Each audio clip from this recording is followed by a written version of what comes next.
Gusto ko po siya makita. Gusto ko po siya mahanap. At gusto ko rin po makita ng kanyang mata.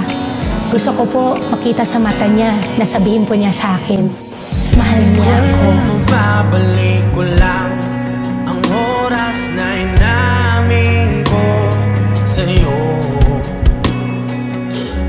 di na sana naiilang.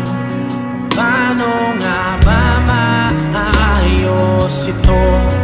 Mas pipiliin ko na ilihim na lang.